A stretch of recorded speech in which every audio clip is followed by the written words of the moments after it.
internet porque mi internet se me ha malogrado. Soy la profesora Yanina Tello.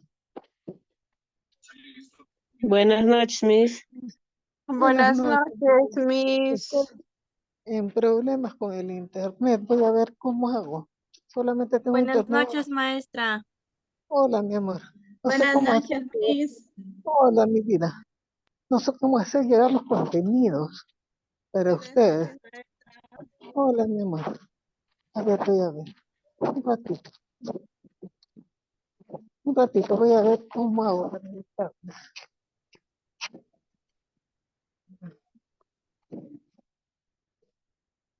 No sé, tengo a través del teléfono. De repente puedo cargar en la computadora. Pero para eso tengo que poner internet, pues. Pero sí puedo abrir. Puedo ir leyendo, o sea, echando clase leyendo. Porque estoy conectada con las chicas a través del teléfono.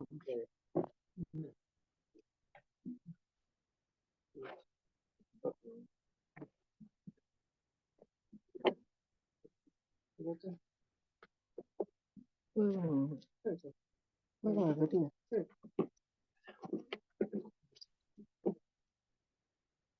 Un momentito.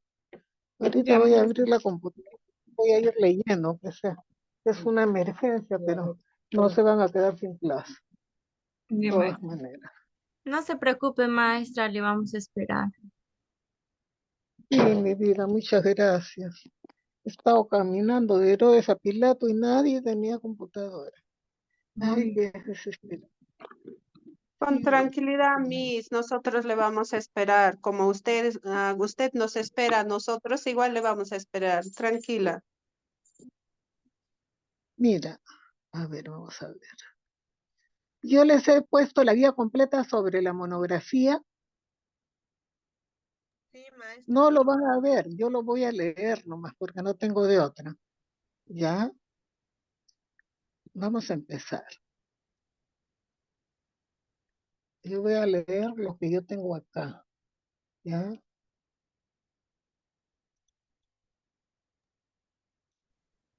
Lo que es la guía completa sobre monografía. Ay, Dios mío. Un ratito. Me va. La guía completa sobre monografía y sus partes. ¿Qué es una monografía? Es un estudio detallado y profundo sobre un tema específico. Aborda profunda y analítica. ¿Y qué ofrece? Una revisión crítica y completa de la literatura existente, presentando nuevas conclusiones o perspectivas. Se caracteriza porque es un trabajo solo de tipo bibliográfico, es decir, sin parte experimental, y su importancia está en que es el marco teórico de todos los trabajos de investigación. Por eso es tan importante saber hacer monografía. Es el primer nivel de trabajos de investigación y pretendemos que sea el marco teórico de una investigación más intencionada, como la tesis, por ejemplo. Es importante añadir lo que se especifica en los anexos como parte experimental. Cada rato se me apaga eso. Como parte experimental. ¿Me escuchan, no? ¿Me escuchan? Sí, maestra. Sí, maestra. Ya. Miss, buenas noches. Hola, mi vida. Estamos así sin vernos, pero ahí estamos. ¿Cuáles son los elementos de la monografía? Tenemos la portada, tenemos el resumen, el índice, la introducción, el marco teórico, la metodología, los resultados, la discusión, las conclusiones, la bibliografía y los anexos. ¿Qué va en cada uno? Por ejemplo, cuando se trata de la portada, ¿qué ponemos en la portada? El nombre de la institución o universidad donde estudiamos, el título del trabajo que debe ser claro, conciso y debe reflejar el contenido del estudio, el nombre completo del autor o autores, la fecha de presentación. Y en el resumen es una descripción breve que incluye el propósito del estudio, la metodología, los resultados principales, las conclusiones. Generalmente no se debe exceder de 300 palabras. Y en el índice es el resumen, la organización de la lista de todos los contenidos con secciones, y, o sea, con temas más grandes y subtemas, con la paginación incluida, ¿no es cierto?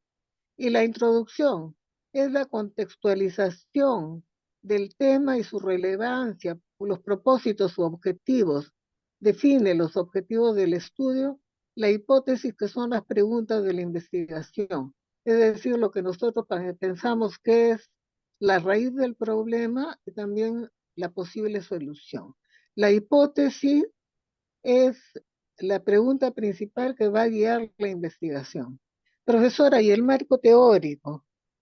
El marco teórico es toda la parte de la investigación, o sea, todo lo que dicen los autores, y puede ser cualitativa o cualitativa cuantitativa, que se llama mixta. El diseño de la investigación también se le llama enfoque. Describe el enfoque y los métodos utilizados para recolectar y analizar los datos, los procedimientos, detalla cómo se ha llevado a cabo la investigación, qué instrumentos has utilizado, si has utilizado encuestas, si has utilizado entrevistas, si has utilizado fichaje, ¿no es cierto? También si has utilizado cuestionarios. Y los resultados es la presentación de los datos y muestra los resultados obtenidos de la investigación. Y el análisis es un comentario detallado, parte por parte, de los resultados. Y también está la discusión, que es la interpretación de los resultados relacionándolo con las hipótesis o preguntas de la investigación. Y la comparación con la literatura. Compara los resultados con estudios previos que están en los antecedentes. Y las conclusiones es un resumen de hallazgos, es decir, recoge las conclusiones principales del estudio. Las implicaciones, discute las implicaciones con los hallazgos, ideas que se relacionan con las conclusiones, qué cosas se han encontrado. Y las recomendaciones son consejos para futuras investigaciones y para la práctica profesional, ¿ya? Por eso que es bien importante leer las recomendaciones. Y la bibliografía es una lista de todas las fuentes bibliográficas consultadas, ya sean libros, revistas, tesis, otras monografías, etcétera. Se le conoce como referencias y sigue el modelo APA o el modelo MLA o el modelo Chicago, ¿no es cierto?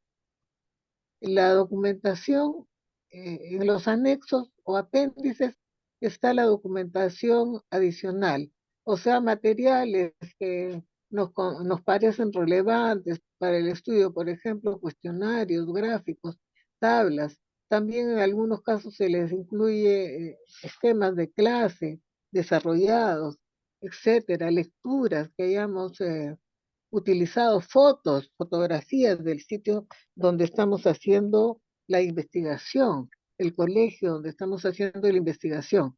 Y si nosotros la primera monografía que hacemos, la hacemos así con anexos y detallada, eso nos va a facilitar cuando queramos hacer la tesis.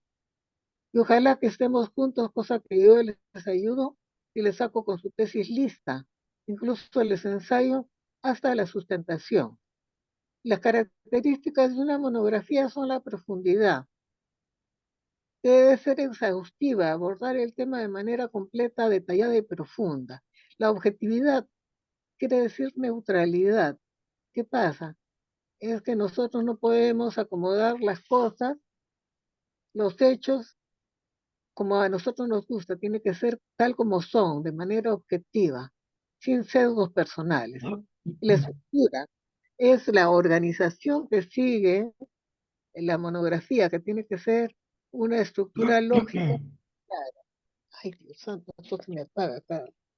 Una estructura lógica y clara para facilitar la comprensión del contenido. El rigor metodológico precisa y utiliza métodos de investigación rigurosos y precisos. También tenemos citación y referencias. En la citación y referencias necesitamos exactitud. ¿Qué quiere decir? Citar las fuentes de manera adecuada para evitar el plagio y dar crédito a cada autor original. Lo importante es que cuando nosotros hacemos una cita, nombremos a los autores, porque ellos son los que se han rajado y se han esforzado en, en darnos esas informaciones que nosotros necesitamos para nuestros trabajos de investigación. Y acá vamos a ver en la portada de monografía. Esto es un modelo de portada de monografía. En la portada va la institución. Es decir, acá, como nosotros conformamos el Instituto Pedagógico Nelson Rockefeller y la carrera de educación inicial, y el logo de Nelson Rockefeller y el nombre del trabajo de investigación que es monografía. Y el título, Impacto de las tecnologías digitales en la educación superior, ¿ya? Y el curso, Investigación y Práctica, ciclo 1. Docente, maestra Beria Yanina Tello Leiva, quien les habla, y el autor. Aquí he puesto María Pérez, pero aquí iría el nombre de quienes han hecho la monografía.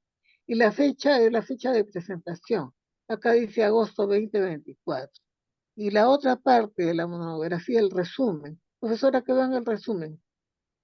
Aquí en el resumen se habla de qué trata. Entonces acá dice que este estudio examina cómo las tecnologías digitales han transformado la educación superior en esta última década. Se analizan las ventajas y desventajas de la implementación de tecnologías digitales en el aula y se discute su impacto en el aprendizaje y la enseñanza. Los resultados muestran que aunque hay desafíos, las tecnologías digitales ofrecen oportunidades significativas para mejorar la calidad educativa. Claro, es bien importante que nosotros aprovechemos la tecnología, ¿no? El índice. El índice tiene la introducción, el marco teórico y acá al costado va la paginación. El marco teórico, la metodología, este, qué métodos, instrumentos, técnicas hemos utilizado, ¿no es cierto? De repente todas las tecnologías, todos los trabajos de investigación utilizan como método básico el método científico. Utilizan generalmente el fichaje para reunir información. El fichaje bibliográfico para la bibliografía y fichaje de trabajo para los trabajos, ¿no es cierto? Y también utilizamos de repente entrevistas, de repente cuestionarios, de repente encuestas, ¿no es cierto? Es decir, un sinnúmero de instrumentos de investigación. Resultados. Los resultados son los hallazgos que encontramos en la investigación y la discusión, son las comparaciones de los hallazgos y su relación con las hipótesis, ¿no es cierto? Y las conclusiones son las verdades que nosotros extraemos de los hallazgos encontrados. La bibliografía, la referencia bibliográfica, los anexos, todos los instrumentos que nos parecen relevantes. O sea que las partes de una monografía son introducción, marco teórico, metodología, resultados, discusión, conclusiones, bibliografía y anexos. Esto es bien importante que nosotros lo sepamos. Aprender bibliografía, monografía desde este momento al inicio es sumamente importante porque ustedes les enseñe o no les enseñe yo, van a entrar en ventaja frente a otros, ¿ya? Hay gente que llega hasta el 10º y no sabe hacer bien la monografía. Por eso que le sale mal el proyecto, le sale mal la tesis. Yo he tratado y trato de que ustedes salgan con una muy buena formación en monografía. Por, por gusto no soy magíster en investigación y docencia, La integración de las tecnologías digitales en la educación superior ha sido un tema de creciente interés. Este estudio tiene como objetivo investigar cómo estas tecnologías afectan la experiencia educativa en estudiantes y docentes de educación superior. Este es el objetivo. Es bien importante y es, mis queridos y queridas estudiantes, el propósito de la investigación, el por qué y el para qué hacemos la investigación. Eso es muy importante tenerlo bien claro desde el principio. Si tú sabes por qué y para qué estás investigando, buscando, ya ganaste, porque vas a tener una claridad meridiana en todo lo que hagas y vas a estar en ventaja. Y eso es lo que yo procuro hacer. Y el marco teórico. El marco teórico es toda la revisión de la literatura sobre el tema. En este caso va a ser revisión de la literatura sobre el uso de tecnologías digitales en la educación, incluyendo estudios sobre plataformas de aprendizaje, algo, herramientas de colaboración digital, recursos educativos abiertos. Esto es sumamente importante. Y si ustedes quieren averiguar más sobre marco teórico, sobre metodología, yo la vez pasada les dije que es muy importante que ustedes indaguen en su computadora, busquen en internet universia.com. También buscan Alicia, ¿ya? Alicia, ay, se me ha ido el nombre. Y también Alicia Google, Concitep. ay, sí, gracias, me salvaste. Alicia Concité. Gracias, mijito, siempre me salvas. Alicia Concité y el otro es Google Academy. Busquen en eso. También hay el Rincón del Vago. Vayan, miren, sean curiosos y curiosas, porque es bien importante que ustedes se formen en Miss, ¿Google investigación. qué? Google Academic,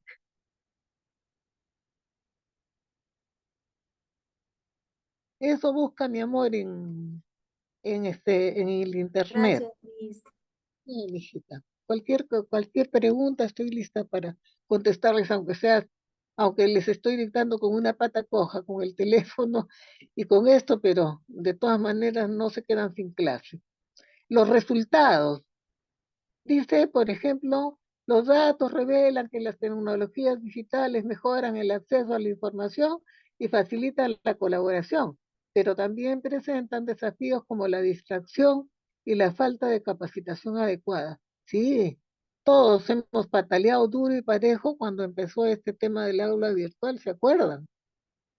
Para conectarnos, para enseñar, wow, hemos sudado la gota gorda, ¿no? A eso le llaman elegantemente desafíos digitales. Qué bonito, ¿no? Los nombres bonitos me encantan. Desafíos digitales cuando nos hemos mordido las uñas. Ya, la discusión de resultados. Los resultados sugieren que la implementación de tecnologías digitales puede enriquecer la experiencia educativa, pero es necesario abordar los desafíos asociados para maximizar su beneficio. Sí, pues tenemos que estarnos implementando en tecnologías digitales y ahorita en inteligencia. Yo voy a empezar a aprender eso porque es bien importante que todos los estudiantes y los maestros estemos implementados en tecnologías digitales, porque si no, nos quedamos fuera. Las conclusiones es que la tecnología digital tiene un impacto positivo en la educación superior, ofreciendo nuevas oportunidades para el aprendizaje. Se recomienda una capacitación continua para docentes y un diseño cuidadoso de las herramientas digitales. Sí, es bien importante la capacitación continua, porque todo va variando, todo va mejorando y aprendimos de una manera y después ya no abre, ya no, ¡ah! ¿Qué pasó? Ya cambió, ¿no es cierto? Y entonces todos tenemos que estar correteando con la tecnología.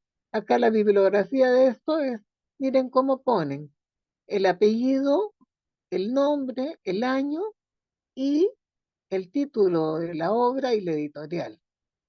Acá, Smith J. 2022, Tecnologías en la Educación Editorial Académica. Johnson L. y William R. 2023, Transformaciones Digitales en el Aula, University Press. Anexos. Se supone que acá hay anexos, encuesta para estudiantes, entrevista con profesores, gráficos de resultados. Busquen entrevista para profesores, eso búsquenlo en Google académico, ¿ya? Vamos a ver qué más tenemos acá. A ver. Dice, técnicas e instrumentos de recogida de datos. Las técnicas e instrumentos de recogida de datos. Definición de instrumentos de recolección de datos. ¿Qué es? Un instrumento de recolección de datos es cualquier recurso que pueda valerse, que pueda servir al investigador para acercarse a los fenómenos y extraer de ellos información. De este modo, el instrumento sintetiza en sí toda la labor previa de la investigación. Técnicas e instrumentos de investigación. Es de particular importancia otorgar y no olvidar el valor que tienen las técnicas y los instrumentos que se emplearán en una investigación. Muchas veces se inicia un trabajo sin identificar, ay Dios mío, sin identificar qué tipo de información se necesita o las fuentes en las cuales puede obtenerse. Esto ocasiona pérdida de tiempo, incluso a veces el inicio de una nueva investigación. ¿Y saben por qué? Porque cuando nosotros hacemos o pretendemos hacer una investigación, en este caso, el primer nivel de investigación que es monografía, yo siempre les pido que pongan 3 títulos que sean candidatos para la monografía. ¿Por qué 3? Porque tenemos que ver en el Internet cuál de esos 3 tiene más bibliografía, más fuentes para sacar información. Y entonces, ¿cuál va a ganar la elección? El que tiene más fuentes para buscar información. No te vas a meter con el que tiene menos fuentes de información porque te metes en cabeza de 11 varas. ¿De dónde vas a traer información? ¿Del suelo, de la luna? No se puede. Entonces, eso es sumamente importante para no perder tiempo ni cosa por el estilo, ¿no? Y agarrar temas que tengan, pues, es bien importante coger temas que tengan fuentes de información, porque si no, pucha, que te pasa buscando y no encuentras, te jalas una oreja y no alcanzas a jalarte la otra. Técnicas e instrumentos de recolección de información. La información del participante, por ejemplo, la entrevista, el análisis documental, el autorreportaje. La entrevista es cuando 2 personas conversan, uno es el entrevistado y otro el entrevistador, o también puede ser que el entrevistador haga focus group. ¿Qué quiere decir? Entreviste un entrevistador entrevistando a un grupo focal que se le llama como focus group, ¿ya? El análisis documental, cuando nosotros buscamos fichajes, libros, documentos, informes sobre lo que nosotros estamos trabajando. Por ejemplo, ¿cómo sería un análisis documental en un colegio para ver cómo está funcionando el aula de innovación? El AIP, ¿no es cierto? El aula de innovación pedagógica. ¿Qué años están pasando más por el aula de innovación pedagógica y qué es lo que les están dando? ¿Están reforzando los cursos? ¿Les están dando implementación para manejar los instrumentos del Internet en favor de la enseñanza? ¿Qué es lo que les están dando? Y de eso quedan documentos impresos. Ese es el análisis documental. ¿Se dan cuenta? El autorreportaje. Cuando, por ejemplo, yo y Anina Tello me hago preguntas a mí misma, o cualquiera de ustedes se hacen preguntas a ustedes mismos, ¿qué tal les está yendo en este curso? ¿Qué tal están aprendiendo? ¿Qué les gustaría que les enseñe además? Etcétera, etcétera. ¿Cuáles son los vacíos que ustedes encuentran? ¿Están contentos? ¿No están contentos? ¿Han aprendido mucho, poco, regular? Nada, ¿no? El Albert en 207, en la página 232, señala que se trata de una técnica de recolección de datos, el autorreportaje, que tiene como propósito explorar y describir ambiente, implica adentrarse en profundidad en situaciones sociales y mantener un rol activo pendiente de los detalles, las situaciones, los sucesos, los eventos, las interacciones. Por su parte, Taylor y Bogman, el 2000, en la página 60, explican que en la observación será necesario tener en cuenta dos aspectos importantes que pueden influir en el resultado obtenido tras la observación, que es el ocultamiento y la intervención. En la introducción hay preguntas: ¿qué es un instrumento de evaluación pedagógica? ¿Cómo se clasifican los instrumentos de evaluación psicológica? ¿Quiénes aplican evaluación psicológica? A los psicólogos. ¿Cuál es el mejor instrumento de evaluación psicológica? Generalmente las encuestas o los cuestionarios, pero que son específicos de los psicólogos, ¿no es cierto? También puntuación de las pruebas de evaluación psicológica. Hay diferentes tipos de puntuación. En la evaluación psicológica, ¿qué hace el psicólogo? Recopila de manera integral los datos mediante instrumentos para realizar un diagnóstico, orientación, selección. Y la prueba de instrumento de evaluación psicológica mide las variables psicológicas a través de procedimientos diseñados para obtener una muestra de comportamiento. La formación del buen profesional de la psicología debe contemplar, conocer el proceso de evaluación y el transcurso del mismo proceso. Profesora, ¿por qué nos pone eso de los psicólogos? Porque el maestro tiene que tener conocimiento de esto. El maestro es un poco psicólogo, porque si no, ¿cómo va a conocer y cómo va a tratar a sus alumnos? ¿No es cierto? Ustedes se dan cuenta de mi trato tan cercano, es cuestión psicológica para tener más confianza y que mi enseñanza llegue más a ustedes, ¿no es cierto? Y también es una demostración de cariño del maestro hacia el alumno, ¿no es cierto? Y entonces, la observación participante, profesora, ¿qué es observación participante? Es una observación mediante entrevista, análisis documental, alto reportaje, también fichaje, lo que sea, pero en esa observación tú eres parte de todo lo que estás observando. De repente haces una observación participante en un curso o en una clase, ¿no es cierto? En la que tú también estás inmerso como estudiante o como maestro. Esa es la observación participante, ¿ya? Y la metodología cuantitativa se basa en la explicación de los hechos, verificación de la teoría, la cuantificación y medición de los fenómenos. Usa como instrumento preferentes la encuesta, los cuestionarios, las pruebas objetivas, la observación sistemática. ¿A qué se le llama observación sistemática? A la observación de tipo organizado, ordenado, intencionado, que tiene una secuencia, que tiene un comienzo y que tiene una parte final. Para el tratamiento de los datos utiliza técnicas estadísticas y matemáticas, ¿no? La observación sistemática. Y todo uno se aprende bastante de observación sistemática y quiero matricularme en un curso en el INEI, el Instituto Nacional de Estadística e Investigación. El análisis de los datos e interpretación. Los instrumentos a utilizarse en la recogida de datos. Ay, siempre se me apaga. Difieren de los empleados en la mayoría de los diseños de investigación. El análisis no se realiza en una etapa posterior a la recogida de datos. Se realiza durante todo el estudio simultáneamente. Vas recogiendo datos y vas analizándolos, porque de repente haces una investigación piloto y te das cuenta que no está tan buena la encuesta piloto, porque haces una encuesta piloto de la encuesta piloto. ¿Y qué es el piloto? Una prueba para ver si recoge toda la información que tú quieres en realidad encontrar o hay alguna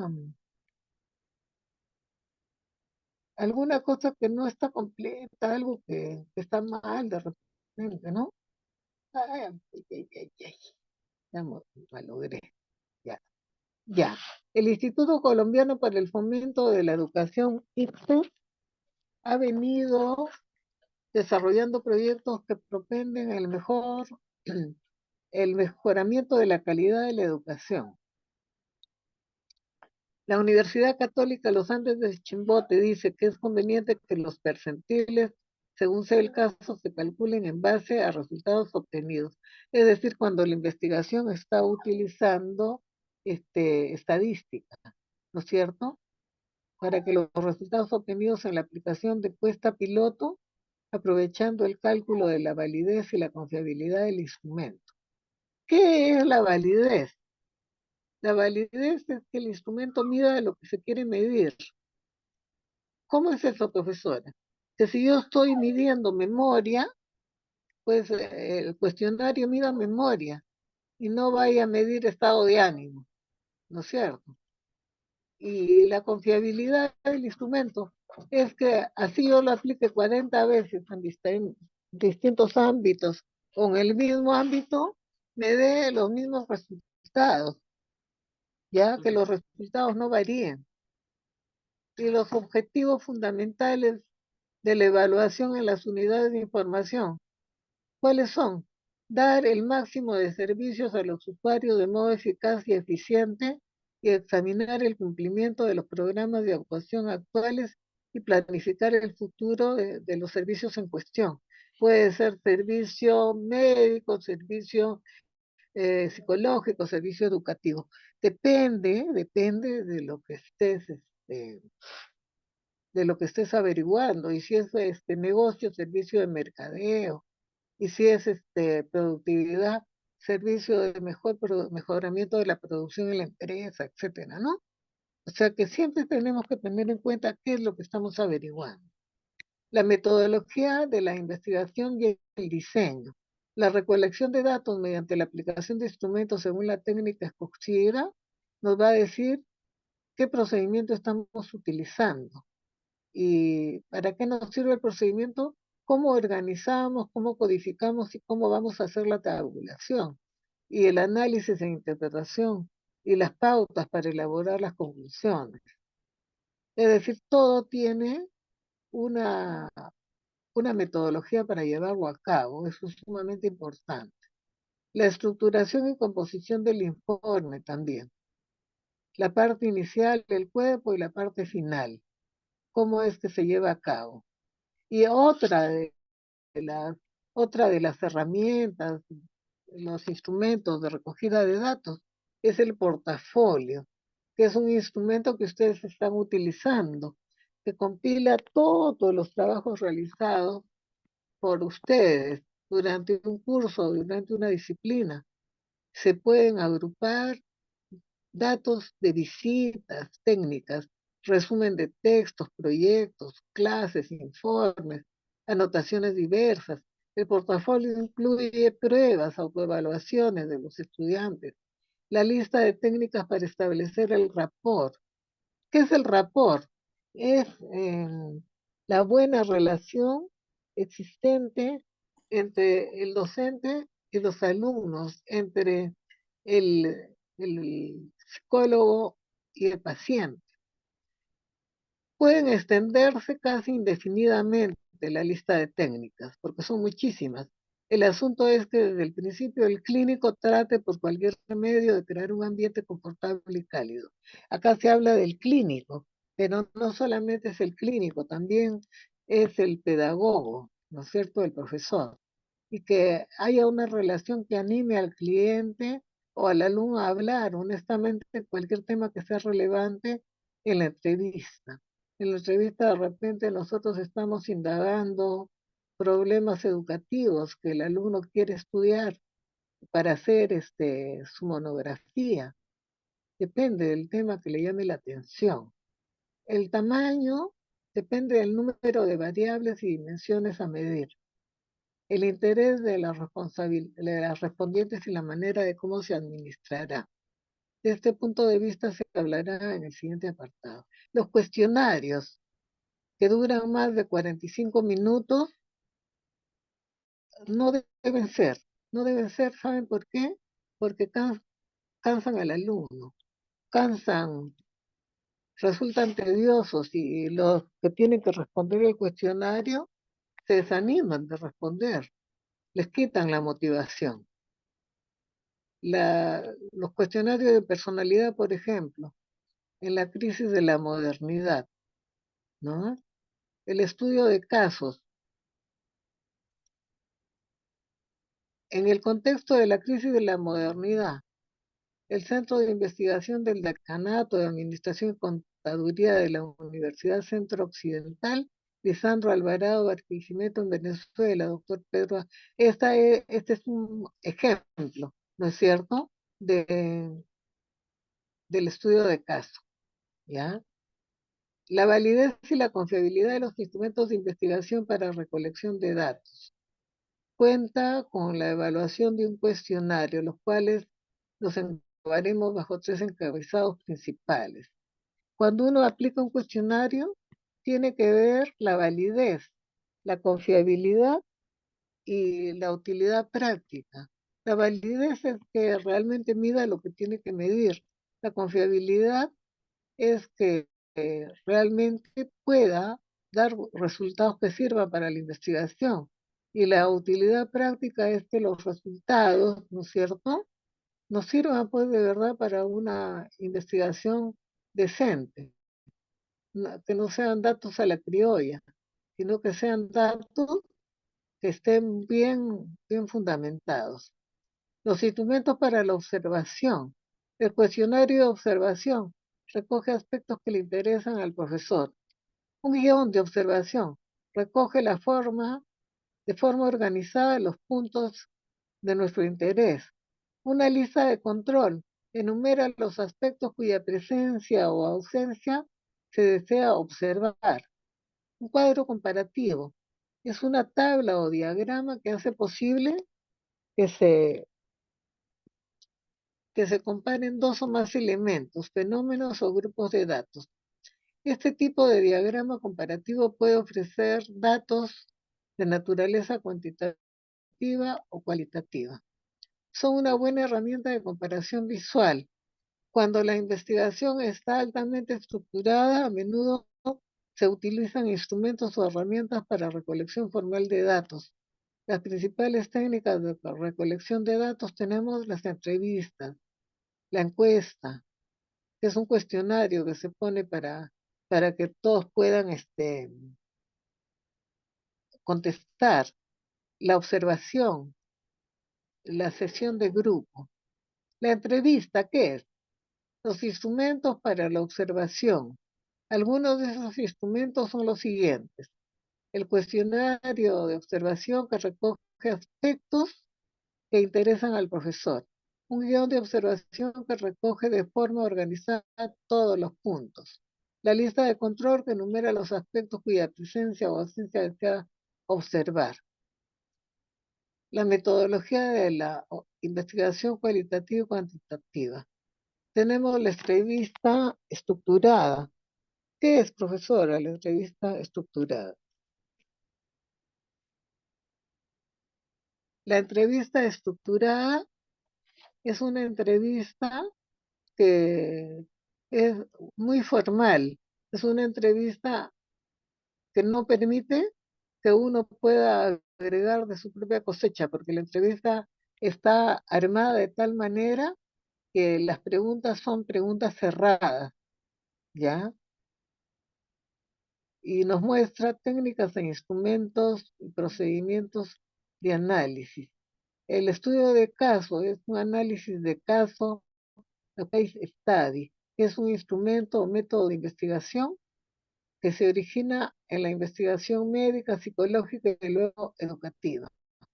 Se enfoca en un caso específico de una sola persona o un grupo, que es exclusivo y particular de esa persona o de ese grupo, y que se ha utilizado en la sociología por autores como Herbert Spencer, Max Weber. Y por ejemplo, ¿qué se puede encuestar en una escuela? ¿Cuál es el curso que más les gusta y por qué?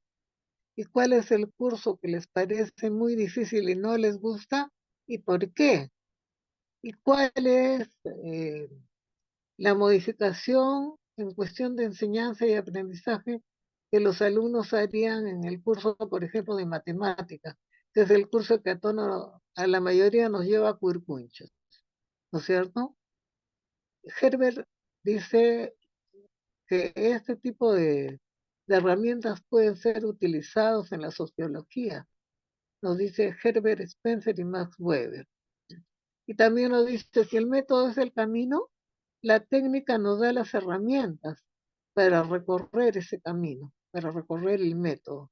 Y la técnica propone las normas para ordenar las etapas del proceso de investigación, ¿no es cierto? Proporciona instrumentos de recolección de datos, clasificación, medición, correlación, análisis de datos, aportar a la ciencia todos los medios para aplicar el método. Las partes de la estadística. Según Moore, la estadística para su estudio tiene 3 partes: análisis, obtención y recolección. El análisis de datos se ocupa de los métodos y las ideas necesarias para organizar y describir datos utilizando gráficos, utilizando resúmenes numéricos en el análisis de datos. Para obtener los datos, proporciona métodos para obtener datos que permitan dar respuestas claras a preguntas concretas. Pero el método, por excelencia, el método general, ¿cuál es? El método científico, ¿ya? No podemos hacer ninguna investigación si no utilizamos el método científico. Profesora, ¿y la recolección de datos? La recolección formal de los datos, cuando la investigación está altamente estructurada, a menudo se utilizan instrumentos y herramientas para la recolección formal de los datos. Cuando la investigación está altamente estructurada, a menudo se utilizan, por ejemplo, las entrevistas, la encuesta, la observación, la sesión de grupo. ¿Qué es la entrevista? Es una técnica muy utilizada en la investigación cualitativa. Los tipos de estudios según el nivel de conocimiento científico, la observación, la descripción, la explicación, a que espera llegar el investigador. En estudios descriptivos se usa bastante la observación y la descripción, pero en estudios explicativos se usa la observación, descripción y explicación. ¿Por qué? Porque los estudios explicativos se dan sobre la base de los estudios descriptivos, ¿no es cierto? Al que espera llegar el investigador, y se debe formular el tipo de estudio, es decir, de acuerdo al tipo de información. Ay, ya cada rato se me cierra. Es decir, de acuerdo al tipo de información, se tiene que ver el nivel de análisis que se debe realizar. También se tendrá en cuenta los objetivos y las hipótesis. ¿Cuáles son los propósitos para recoger la información? ¿Por qué y para qué estamos recogiendo la información? ¿Y cuáles son las hipótesis? ¿Será fácil? ¿Será difícil? ¿Qué es lo que ayuda o no ayuda a la aplicación de las tecnologías virtuales en la educación? ¿Es cierto? Y la encuesta. ¿Qué es una encuesta? La encuesta es un tipo de instrumento para recopilar información. Es un conjunto prediseñado de preguntas normalizadas. ¿Qué quiere decir? Un cuestionario dirigido a una muestra socialmente representativa de individuos. Si yo quiero recoger, por ejemplo, eh, ideas, opiniones sobre la enseñanza-aprendizaje de, de matemática en alumnos de 3 a 4 años, voy a tener que ver a sus profesores y hacer la encuesta con los profesores, ¿no es cierto? Y si es con alumnos de primaria o de secundaria, y ahí sí yo puedo entrevistar y poner la encuesta a los alumnos, ¿no es cierto? Que son una muestra socialmente representativa de los alumnos que yo quiero investigar. Yo quiero investigar, por ejemplo, una sección de 60. Yo puedo agarrar una muestra representativa de 20. para conocer sus opiniones o visiones respecto de alguna problemática o asunto que les afecta. La información, la observación, es una técnica utilizada en diversos ámbitos del conocimiento. Implica la recolección sistemática de la información. ¿Qué es? Una recolección organizada, una recolección ordenada e intencionada, utilizando instrumentos de investigación y de recolección de datos sobre un fenómeno, sobre una situación, sobre un curso, etcétera, etcétera, mediante la percepción y el registro de datos a través de los sentidos. La sesión de grupo consiste en una discusión interactiva entre un grupo de personas con características similares. Quiere decir, si estamos investigando, por ejemplo, opiniones sobre el curso de investigación, tendremos que buscar esas opiniones en el grupo de personas que están recibiendo ese curso de investigación en el ciclo determinado donde nosotros estamos haciendo la investigación, ¿no es cierto? Es decir, con un grupo de personas con características similares, la cual es conducida por un moderador que orienta la discusión con base a objetivos propuestos, con una guía de los temas a tratar previamente, revisada y aprobada por el cliente. Las herramientas que usa el psicólogo en saludalia.com. En un primer momento el psicólogo deberá usar técnicas de amplio espectro. ¿Qué quiere decir? De mucha generalidad. Por ejemplo, ¿qué? La entrevista, la autobiografía, los listados de conducta, la observación asistemática. ¿Qué quiere decir la observación asistemática? Una observación que no es demasiado rigurosa de la situación. Una observación que tiene puntos de bastante libertad y da espacio para, para la parte más libre, ¿no es cierto? Datos del archivo, etcétera, etcétera.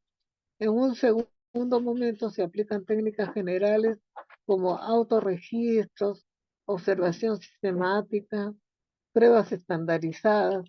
Se dan cuenta que hay una diferencia, ¿no? Acá es como más libre y acá es mucho más riguroso.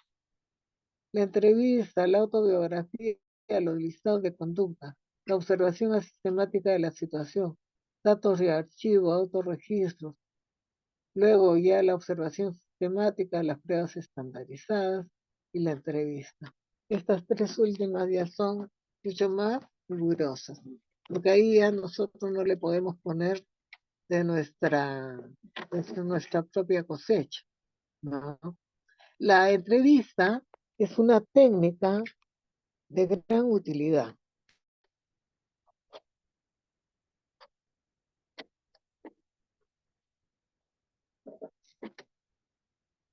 Ay, que cada rato se me va.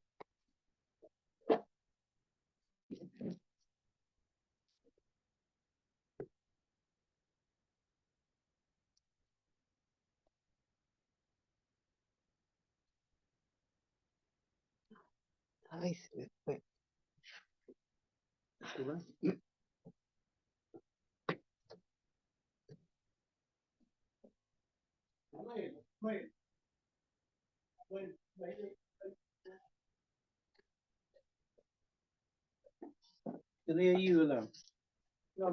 No, tengo que hacer esto para poder recuperar la señal. Ya, ya. No, ¿Cómo? a ver, no, no es. Es una Z.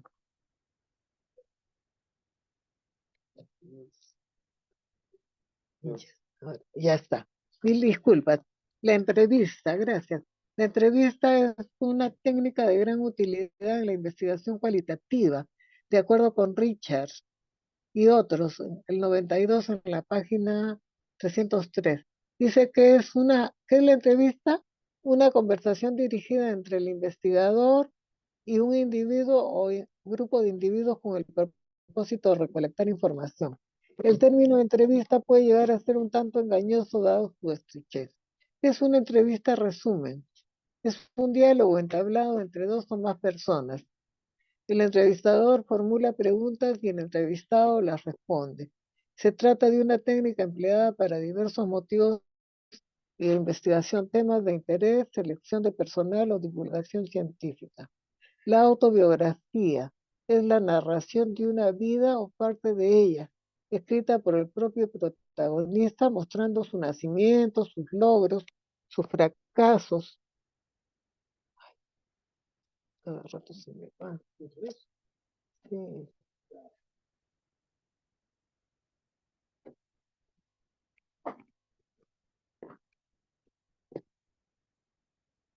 No, no lo llevo, ya está. Sus fracasos, sus reconocimientos y los demás acontecimientos relevantes que haya vivido o que haya asistido. Los listados de conducta. Los diferentes tipos de conducta, por ejemplo, conducta innata o heredada, conducta adquirida o aprendida. ¿Me están escuchando, no? ¿Aló? Sí, Miss. Sí, Maestra. sí, maestra, estamos escuchando. Sí, Estamos escuchando. pero no te Puta, vemos, maestra. no importa porque estamos en apuros, pero bueno, no nos hemos quedado sin clase. Dice que en los listados de conducta hay diferentes tipos de conducta. Hay un listado sobre conducta innata o heredada, que es la que traemos al nacer. También la conducta adquirida, que es la conducta aprendida. Por ejemplo, un niño que ha sido siempre muy aplicado y de repente se junta con chiquitos que son bien ociosos, ¿no es cierto? Y aprende a ser ocioso, se contagia. Ay, Dios santo, se me fue.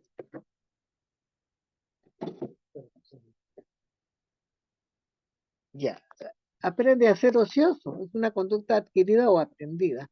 La conducta observable o manifiesta, la conducta latente, una conducta encubierta. Esta es una conducta que muchas veces no se nota y que de repente en un momento sale.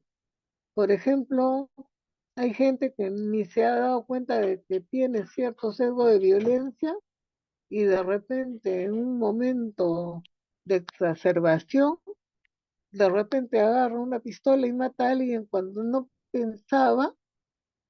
pensaba que podía hacer una cosa así. ¿Cuánta gente por no saber controlarse ha terminado en la cárcel? Conducta latente o encubierta. Tenía algo ahí encubierto que no lo supo dominar. Entonces, por eso es bien importante el autoconocimiento, para ver si uno tiene algo que hay que atender, atenderlo rápidamente y no dejar que eso prospere, ¿no? También las conductas voluntarias, todo lo que uno quiere hacer. Por ejemplo, uno hace una encuesta, uno no va a decir, ay, hice la encuesta sin darme cuenta. ¿Alguien puede decir hice la encuesta sin darme cuenta? Nadie. Una encuesta, conductas involuntarias. Las conductas involuntarias o reflejas. De repente te saltó una cucaracha y tú sales corriendo, te la sacudes al toque. Eso tú no vas a pensarlo, simplemente lo haces, ¿no? Reaccionas. Esa es una conducta de reflejo involuntaria. O de repente estás caminando, te caíste y te has golpeado la rodilla. Wow, empiezas a frotarte ahí donde te duele, porque y no has pensado voy a frotarme para que me pase. Esas son conductas reflejas. Esas son conductas reflejas. Ay, qué fácil. Ya. Las conductas adaptativas son aquellas que se acomodan a las circunstancias. Las conductas desadaptativas son aquellas que siempre tratan de salirse con la suya, hacer lo que les da la gana, ¿no es cierto? Esos alumnos que tienen conductas disruptivas, que cuando tú estás dictando clase empiezan a llorar, a hacer berrinche, etcétera, etcétera. ¿No es cierto? ¿Y qué es la conducta voluntaria? En la conducta voluntaria el sujeto realiza de manera consciente. Es una conducta consumatoria, tiene un propósito. Y la conducta desadaptativa es aquella conducta que dificulta la adaptación de la persona a su medio. Y la conducta encubierta es la que está guiada por pensamientos y emociones que a veces no controlamos. Por eso que es bien importante reconocer cómo somos y qué nos pasa. La conducta y el comportamiento son dos conceptos que suelen confundirse, pero no son sinónimos. Estas son sus principales diferencias en el ámbito psicológico. Alguien dice, tu conducta ha sido inadecuada, has tenido un comportamiento inapropiado. Son solo dos ejemplos sobre los cuales solemos utilizar los términos conducta y comportamiento como si fueran sinónimos. En la mayoría de las ocasiones lo hacemos como si fueran sinónimos, una realidad que también ocurre en el ámbito de la psicología o la psiquiatría. Sin embargo, pese a sus notables parecidos, similitudes, hay diferencia entre conducta y comportamiento. Dos partes esenciales de cada persona son las que influyen en el entorno social y cultural. En primer lugar, el comportamiento puede entenderse como una supracategoría, porque engloba diferentes tipos de conducta. O sea, el comportamiento es más grande y es más general que la conducta. En segundo lugar, hay que apuntar que la conducta es una respuesta a una motivación. Se refleja en la personalidad y en el trato que damos a los demás, mientras que el comportamiento lo hace en situaciones o momentos concretos. Otra diferencia entre conducta y comportamiento reside en el grado de conciencia. Se considera que la conducta siempre es consciente. Nadie puede decir, ay, yo levanté la mano sin darme cuenta, pero el comportamiento puede ser inconsciente también. Algo similar ocurre con la voluntariedad. El comportamiento puede ser voluntario o involuntario, mientras la conducta siempre es voluntaria. Pero, ¿qué es la conducta? La palabra conducta procede del término conductus, el latín, cuyo significado es acción de dirigir a algo o a alguien. En un sentido,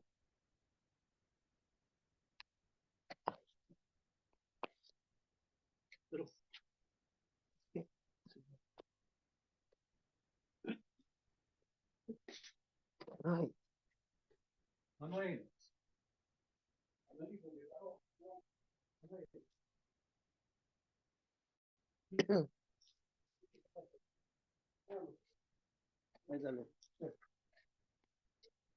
ya está.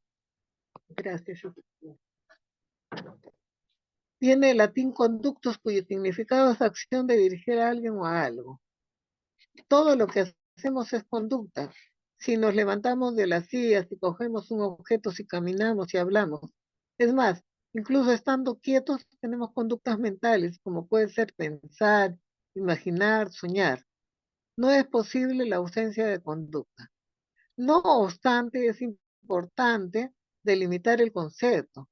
La conducta es una actividad consciente del sujeto que implica una serie de acciones en correspondencia con otras personas y dentro del entorno de cada persona. Además, es un indicador observable de los procesos internos. Son muchos los tipos de conducta que existen. Podemos hablar de conducta innata, observable. La innata es con la que nacemos. También se le llama genética. Genética. La conducta voluntaria, el sujeto la realiza de manera consciente.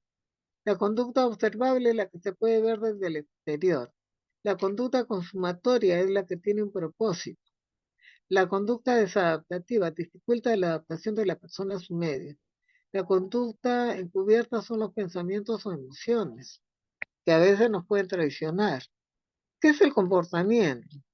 Por su parte procede del latín comportare, que significa resultado de llevar o cargar algo en compañía de alguien. Puede ser consciente o inconsciente, voluntario o involuntario. Es el conjunto de respuestas que ofrece una persona en su relación con el entorno. Es la forma de actuar de cada persona.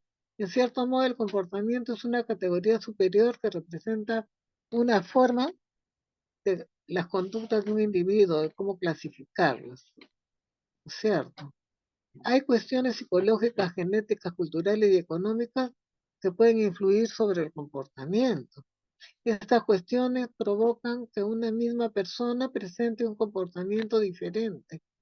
Puede ocurrir, por ejemplo, que el comportamiento sea muy diferente en el contexto laboral y en la vida familiar. Queda claro que hay diferencia entre conductas y comportamientos. No solo son términos sinónimos.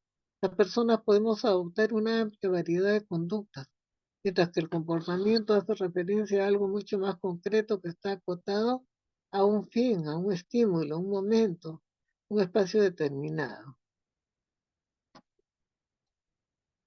Formato de investigación cualitativa. La teoría fundamentada es una metodología para desarrollar teoría que está fundamentada en una recogida y análisis temático de los datos. Entre el análisis y la recogida de datos hay una interpelación, una confrontación social, ¿no es cierto?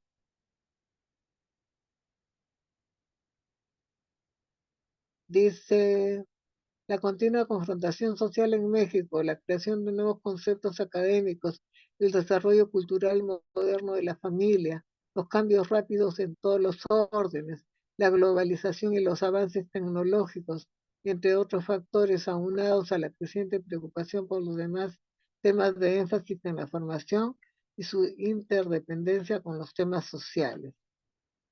El estudio de caso es un instrumento con origen en la investigación médica, eso lo hemos visto ya. Vamos a ver otro tema.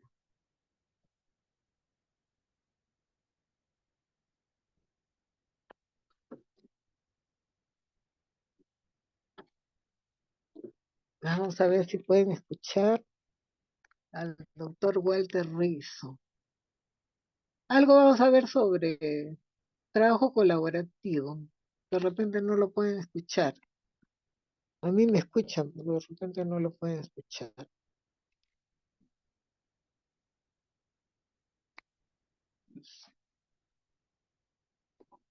A ver, el trabajo colaborativo.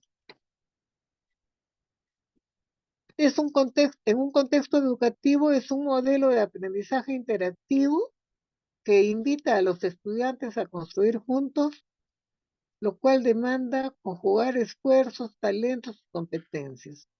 Cuando ustedes hacen un trabajo de exposición en trabajo de grupo, es un trabajo colaborativo.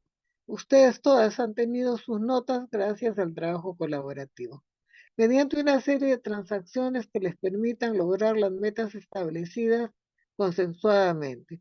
¿Cuál es el papel del trabajo colaborativo en la escuela?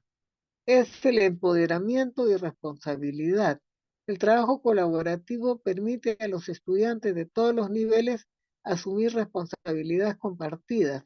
Trabajar juntos hace que se sientan responsables del aprendizaje y del éxito del grupo, y esto promueve un sentido de empoderamiento y pertenencia.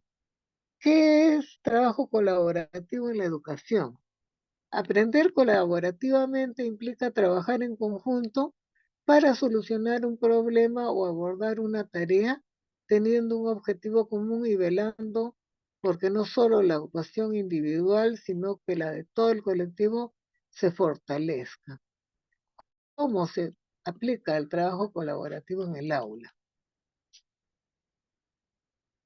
El trabajo colaborativo en el aula se aplica estableciendo objetivos y metas grupales. Nosotros lo hemos hecho. Organiza grupos de estudio medianos, deja las normas claras, promueve la comunicación abierta, genera debates y contrasta ideas, crea herramientas de autoevaluación, utiliza las TIC. ¿Y qué es un trabajo colaborativo según el Minedu? Según el Minedu, dice que es un proceso en el que cada individuo aprende más de lo que aprendería por sí solo. fruto de la interacción que se genera con los demás miembros del grupo. Ustedes saben que esa es también la tesis de Lev Vygotsky en el constructivismo. Él dice que ninguna persona es capaz de aprender si no está en contacto con los otros. Acá, por ejemplo, ¿cómo promovemos la colaboración en la escuela? Consejos para fomentar el trabajo colaborativo. Estimula la interdependencia, fomenta la autonomía, mejora las relaciones de grupo y potencia las relaciones y habilidades sociales. Enseña a tener una actitud crítica, no criticona, crítica constructiva. Promueve la diversidad, quiere decir que todos nos escuchamos a todos. Podemos tener diferencia y opiniones, pero eso no significa pleito, eso significa respeto, ¿no es cierto? Respeto y saber oír a los demás. Nuevas tecnologías, actividades artísticas, juegos grupales. ¿Qué es el trabajo colaborativo en un colegio? El trabajo colaborativo en un contexto educativo es un modelo de aprendizaje interactivo que invita a los estudiantes a construir juntos, lo cual demanda conjugar esfuerzos, talentos, competencias, mediante una serie de transacciones que les permitan lograr las metas establecidas consensuadamente. ¿Y qué es un trabajo colaborativo en el aula? En este caso, la actividad está pensada por el docente para promover una mayor colaboración entre los estudiantes que trabajan hacia un objetivo común de completar una tarea. Nosotros hemos hecho eso cuando hemos hecho las exposiciones, ¿no es cierto? Y los trabajos y también los portafolios. Por eso que yo pedí que fuera no personal, sino más bien que los portafolios pudieran ser grupales, porque todo lo grupal facilita el trabajo colaborativo, el aprendizaje y además los libera de angustias innecesarias. Yo siempre pensando en ustedes, algunos ejemplos de aprendizaje colaborativo son debates, proyectos grupales, discusiones, eh, ¿cómo se llama? Lo que ustedes han estado haciendo, exposiciones. ¿Qué aporta el trabajo colaborativo en el aprendizaje? ¿Para qué sirve el aprendizaje colaborativo? El modelo colaborativo en la enseñanza y el aprendizaje estimula las habilidades sociales, mejora la retención de conocimientos y fomenta un entorno diverso e incluyente. Claro, porque todos tenemos que aceptarnos y querernos conforme, conforme somos. Nadie tiene por qué, no tiene derecho de querer transformar a nadie. Nosotros somos valiosos como somos, con nuestras virtudes y nuestros defectos, porque no pretenderemos ser perfectos. Nadie ha nacido perfecto, ni aunque tenga 50.000 años de experiencia, ¿no es cierto? ¿Y qué papel cumple el docente en el aprendizaje colaborativo? Durante la realización de las tareas cooperativas en el aula, la función primordial del profesor es la observación que le permita intervenir y controlar el proceso en el aprendizaje colaborativo, las actividades colaborativas, ¿no es cierto? ¿Y cómo influye el trabajo colaborativo en el aula? El trabajo colaborativo en el aula nos vuelve mucho más humanos, influye y tiene implicancia en el desarrollo personal y grupal de los agentes educativos.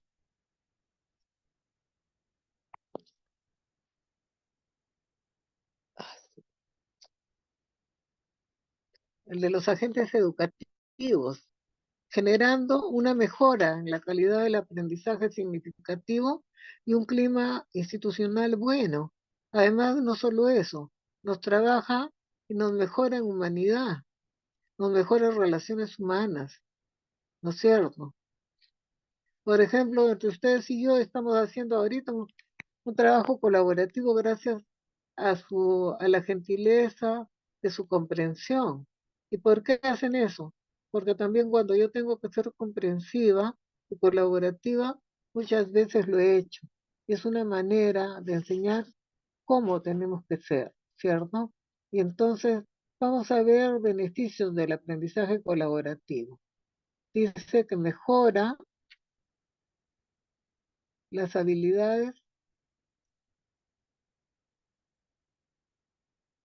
de resolución de problemas, fomenta la interacción social, promueve la diversidad, mejora las habilidades de comunicación, inspira la creatividad, crea confianza, mejora la confianza, fomenta el compromiso.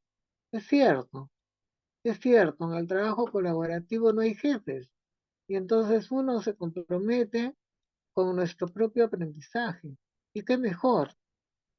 El trabajo colaborativo, que según el Minedu,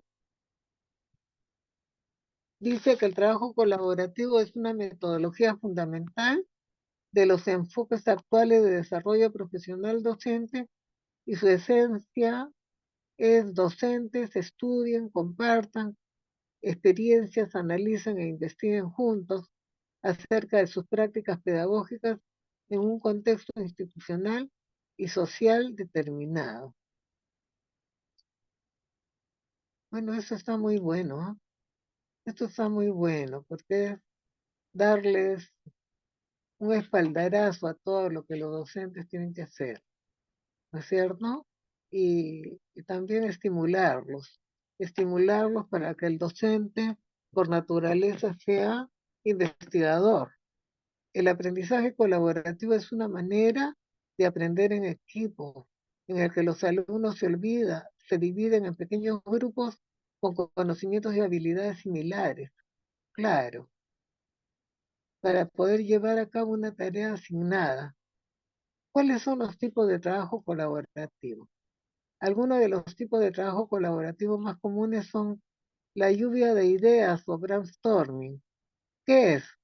Son sesiones de trabajo, ¿no es cierto?, en las que se plantea una problemática o una necesidad en concreto con el objeto de obtener ideas innovadoras para darle solución.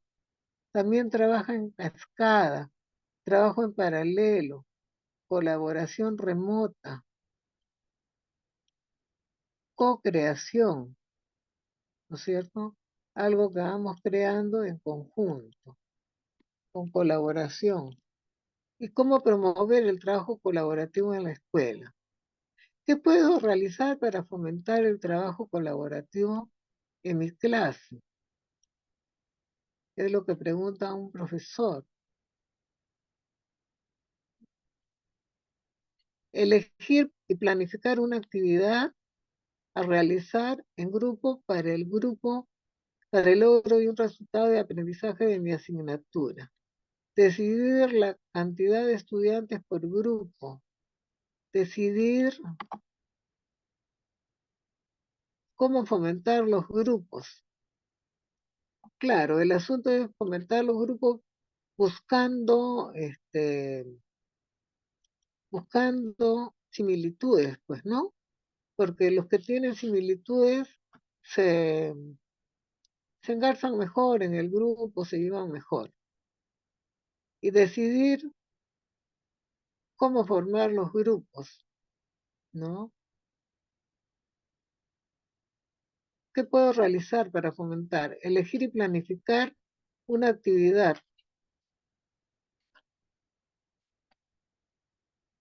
a realizar en grupo para el logro de un resultado de aprendizaje de mi asignatura.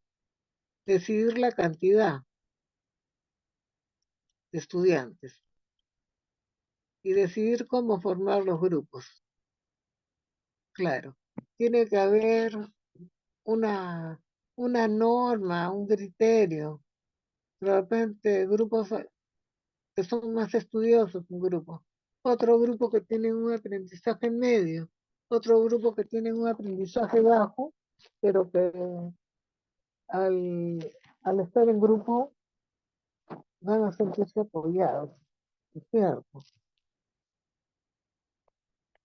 Y requisitos para aplicar el aprendizaje colaborativo. Se deben desarrollar mediante grupos. Claro, eso es infaltable. Es necesario, mejor si son reducidos para favorecer las relaciones internas, las relaciones internas en el grupo. Eso es muy importante. Y sobre todo buscar similitudes, ¿no? Es necesario establecer objetivos claros y reales. No pedirles que ellos puedan responder por algo que es difícil.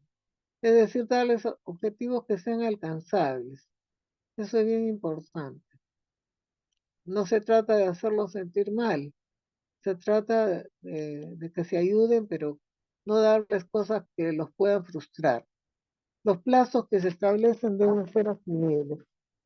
No les vamos a pedir,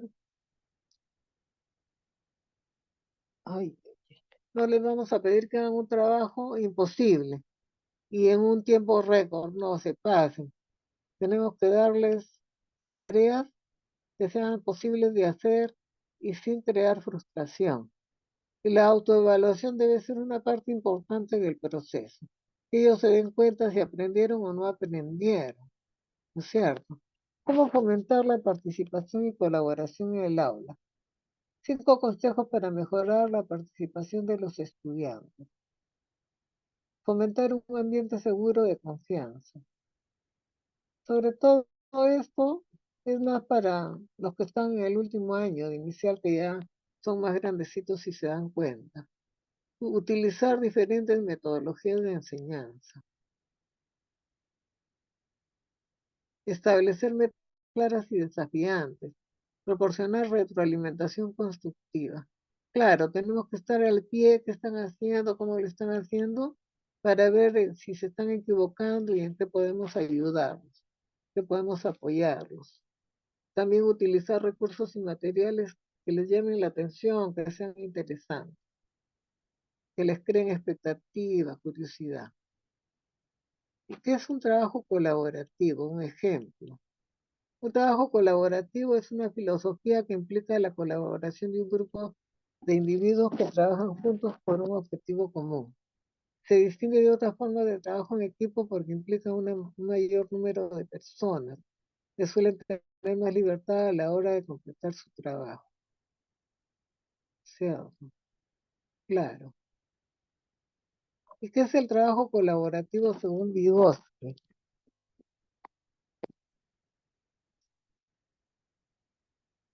Según Vygotsky, él dice que las personas no son capaces de aprender por sí solas y que en conjunto o en ayuda, él propone la idea de que aunque haya cosas que seamos incapaces de aprender de una manera individual, con ayuda externa podemos llegar a conseguirlo.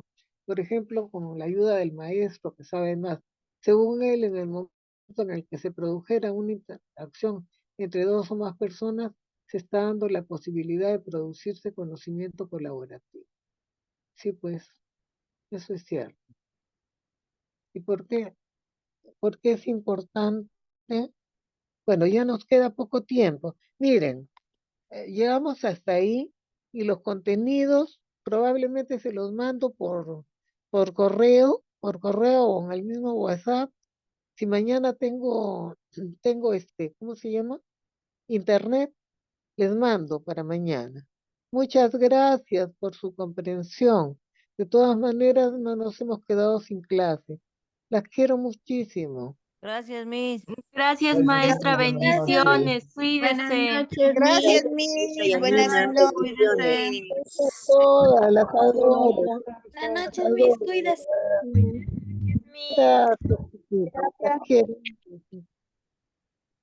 Chao, mi vida, chao. Mira,